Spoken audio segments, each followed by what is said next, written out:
Hello! Quite a ways wild that we've been trying to do this and yada yada yada. Sorry, I'm kind of fidgety. This is my first time doing something like this. I'm here to do, as Barbara's holding right here, my list of my favorite films of last year. Originally this was going to be a live, but for some bizarre reason YouTube wasn't letting me do it as a live, so who the hell knows. We'll get that sorted out. We'll figure out what was the main issue. She helped me out with a lot of the poster board that you're going to be seeing on display in this. It was really fun to do. Oh, wait. Before we go on to the main 10, I just wanted to go for like the rest of my 25 that's on my list. I know it doesn't have, let's see. Okay, there we go.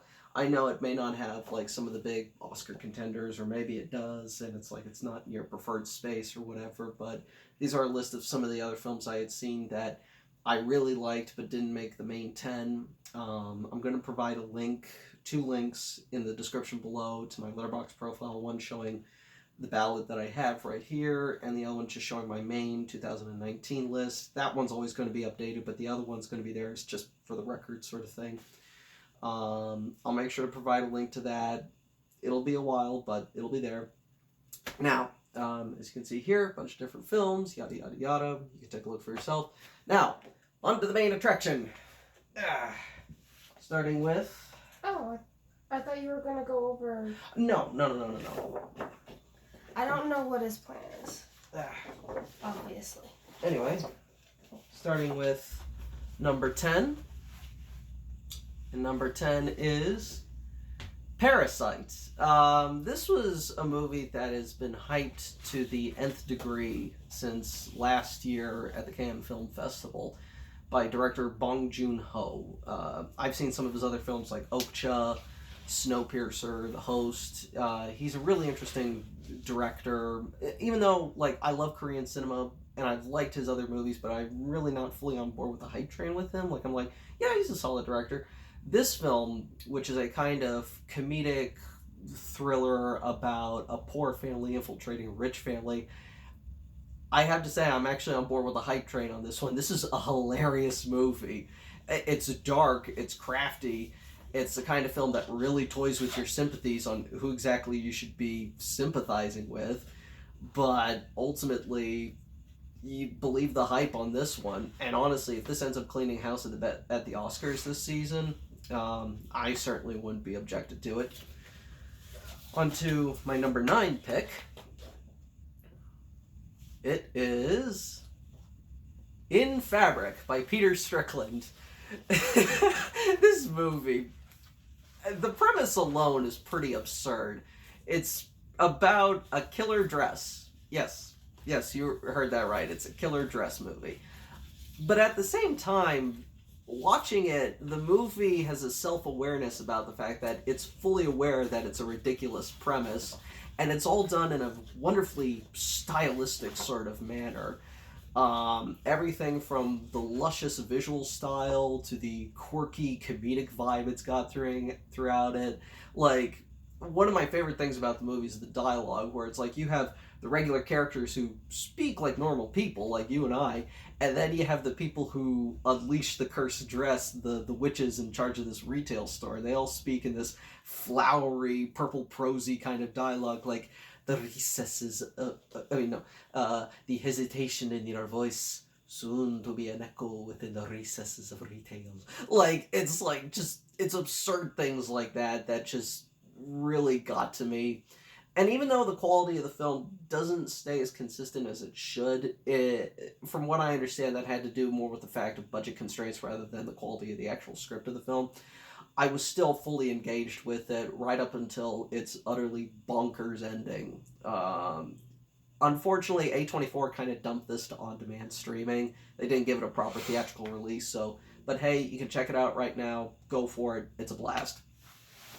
On to my number 8, which is The Peanut Butter Falcon. I had been hearing quite a bit of buzz about this here and there, about this charming little indie movie about this kid with Down syndrome and how he wants to become a wrestler, and how he kind of goes on a Huckleberry Finn-esque adventure with a petty criminal played by Shia LaBeouf.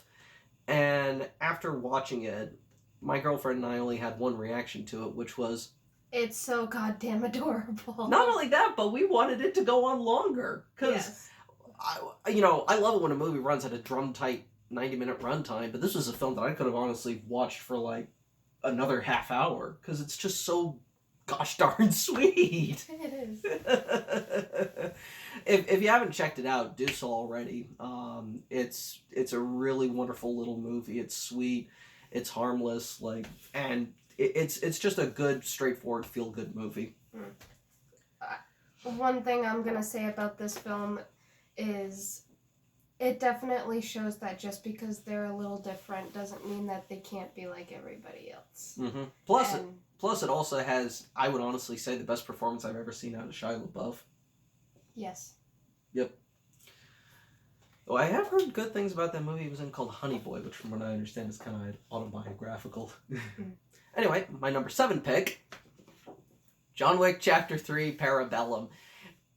It's interesting how I've kind of had a weird relationship with the John Wick series, because for a while, like, when I first watched the first film, I was not into it. I just thought it was ridiculous and silly, and just, like, I'm not into this. But when I watched it again on TV, I was like, oh, wait a minute. Okay, I get this. And then I saw the second one, I was like, that was even better than the first.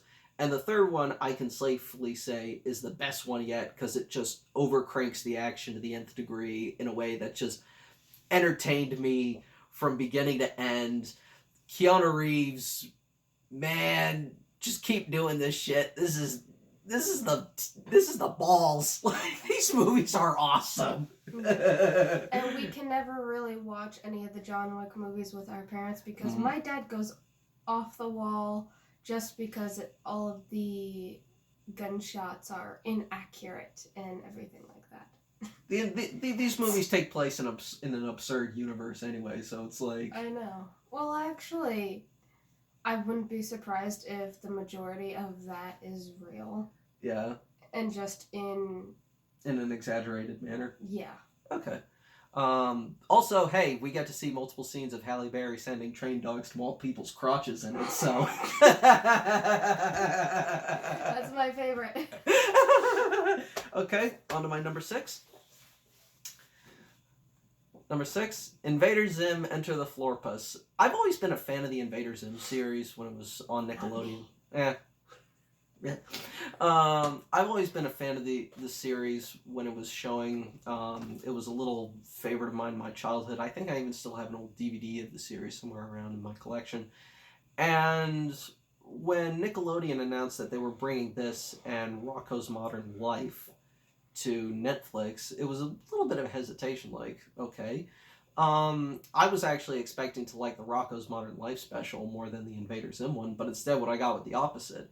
The Rocko's Modern Life one, I was like, this is pretty good, whatever. But the Invader Zim one blew my socks off. Honan Vasquez returning to do this little special that, in its own sort of way, actually serves as a surprisingly maybe finale for the series. It's a lot more, like, it's just as demented and weird as the original series was, but there's a strange emotional undercurrent to it that I was surprised at. It doesn't undermine the kind of silliness that was in the original series, but it's like it gives it a little more punch that I didn't expect. Also, it's got some of the strangest visuals to ever grace the series that I don't want to spoil exactly what happens in it, but go check it out when you get the chance. It's on Netflix. It's great. I loved it. I think this is one of those shows that I'd have to rewatch from the beginning.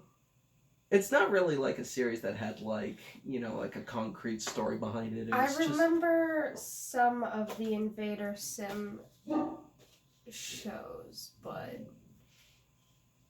I never really liked them that much back then. But I've grown up, so yeah, might want to give it another shot. My number 5 is Apollo 11, the documentary about the famous Apollo 11 launch. And what's cool about this movie is that it differs from typical documentaries where it's like, you expect, talking heads are going to come in and explain this, that, you're going to have interviews with the actual people and this and this. No, this movie completely jettisons all that. It presents it more as, like, this kind of, like, you're like a fly on the wall, watching everything from, like, the day of the launch to seeing the footage when they're up in space, when they're in the moon, and it is an amazing experience to view. I regret not seeing this in the theater because it must have been spectacular. The footage that they used the footage that, from what I understand, is a combination of stuff we've seen and we haven't seen. Everything from the pre-launch of like the people behind the scenes to when they were actually on the moon. It's an awesome film, and on top of that, it actually has kind of a killer synth score behind the whole thing too. Anyway, on to my number 4. Number 4 is one of my favorites. Yeah, Dr. Sleep. This might be one of the most surprising movies of the year. Like, going into it, I was expecting something that was going to be good because, from what I understand, the book itself, Dr. Sleep, is pretty solid. I like The Shining. I like director Mike Flanagan. It had a good cast behind it. But after it was over, it was even better than we could have hoped for. I mean, I had liked The Shining a little bit, but Dr. Sleep, I think, went into a lot more detail about shiners and everything behind the hotel, and they even give ideas to what the hotel might be. And another thing is that it's also one of the most patient films I've seen in a while, because it's like the first hour of it isn't even devoted to anything resembling plot. It's purely Character building. Yeah, which and they did really good building up the characters, like showing us snippets of when Danny was a child, and then when up he's an until he's an adult, and Abracadabra. Yeah, and Rose the Hat, and it's like I can't wait to watch this again, especially the fact that there's a new 3-hour director's cut, which Yes. like that initial version that we saw, which was 2.5, like that was already solid enough, and it's like 3-hour version, okay.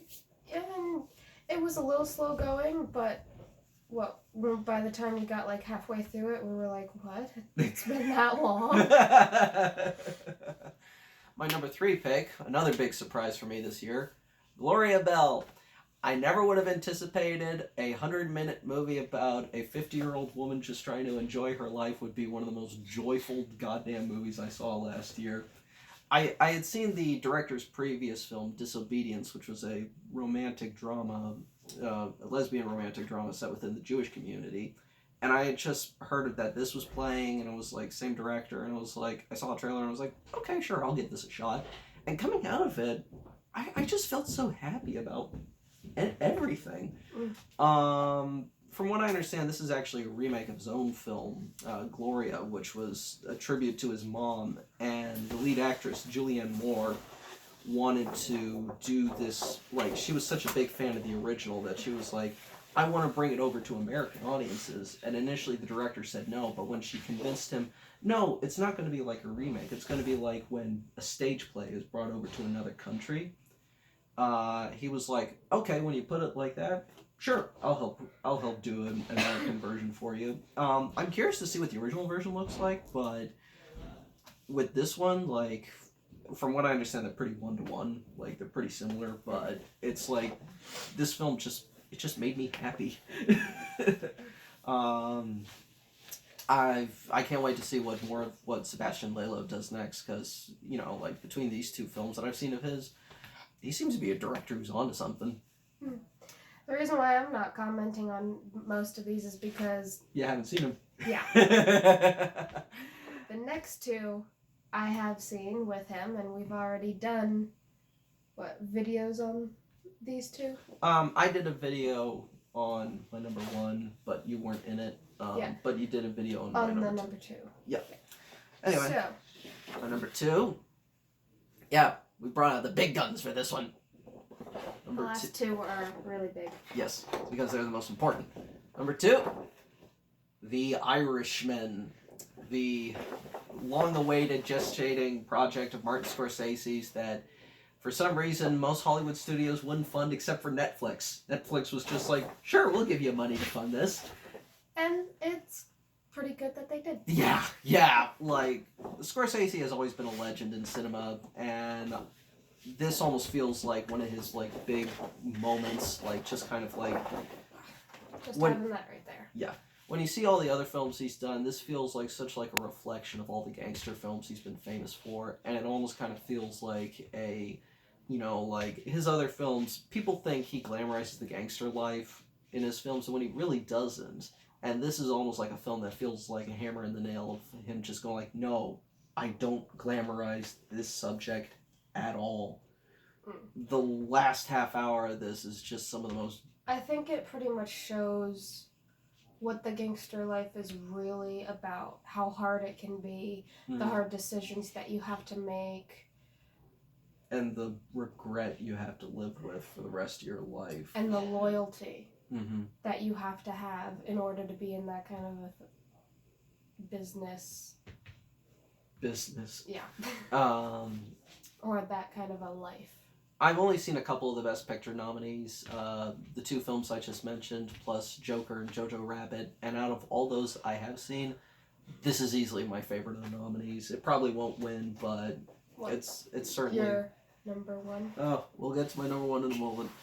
This is a movie that has stuck with my brain for a long time. I've been looking for it for a while. I showed it to Barbara the other day. I'm not that big of a fan. She wasn't into it, but it's like I can kind of understand why, because it is a very strange film, and it's very... The only thing I wish that it did was that it was a little more to the story. Like if they... Not just alcohol, but like if they put some sort of drug into it, that would explain more of the mind-boggling stuff that just happens. Yeah.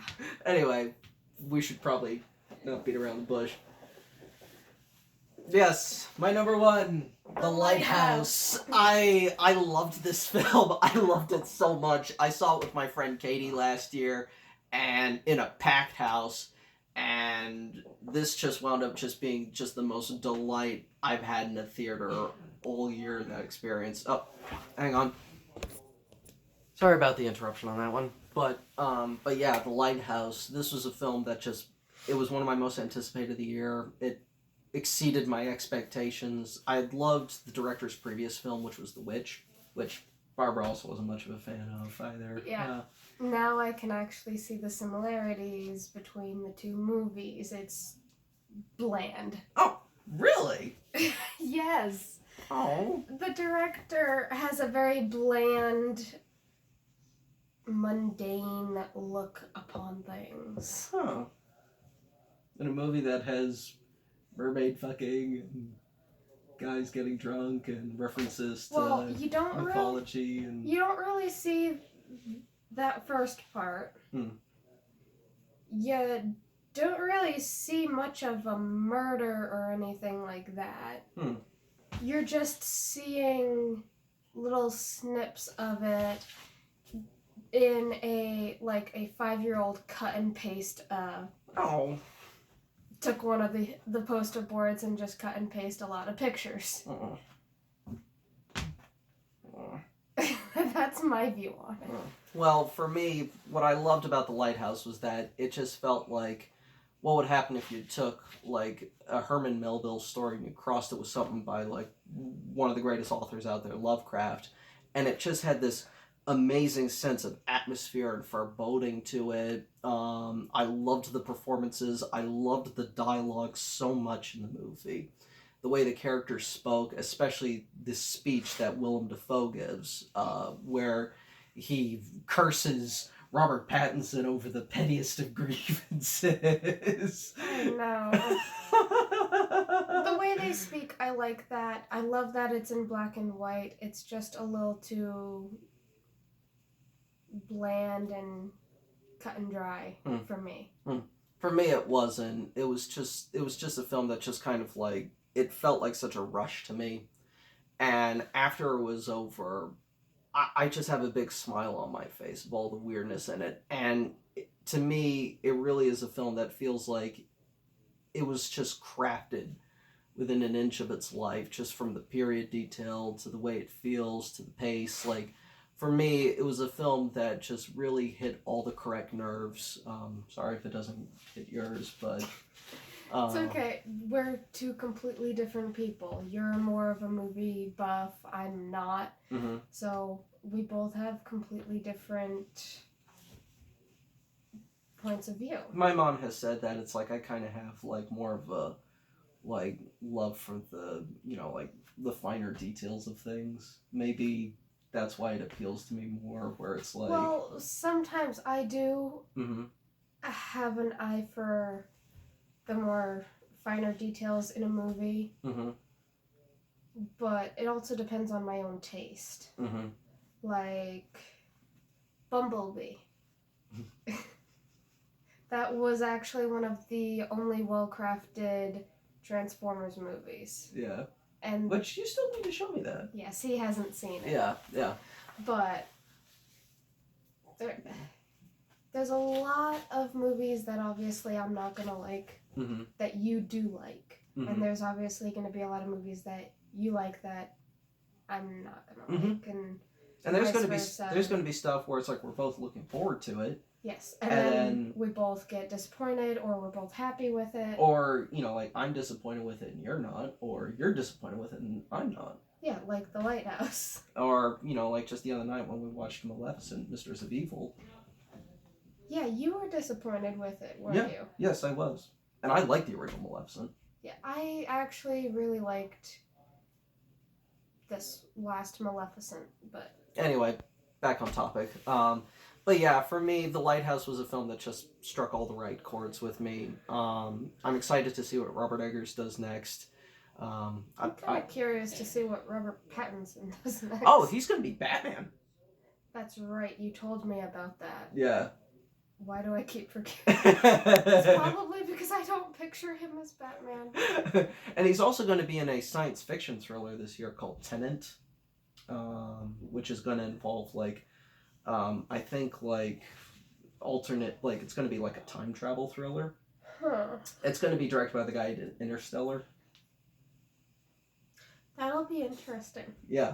But anyway, that's my list of the year. I hope all you enjoyed it. Sorry if we couldn't do it as a live stream as intended. I don't know why. Yeah, there were some technical issues when we went to start the live stream. We just have to look into it more, and hopefully we can do a live stream soon for him. I'd love to. Like, I was all gearing up for it to be a live stream of this. If not, we can always use my channel, and I can send you the link and share it that way, and yada yada. Okay. Well, anyway, peace out, everybody. Hope all y'all have a good time, and hopefully all that such. next time we go to do a live stream, we'll have everything figured out. Anyway. Bye.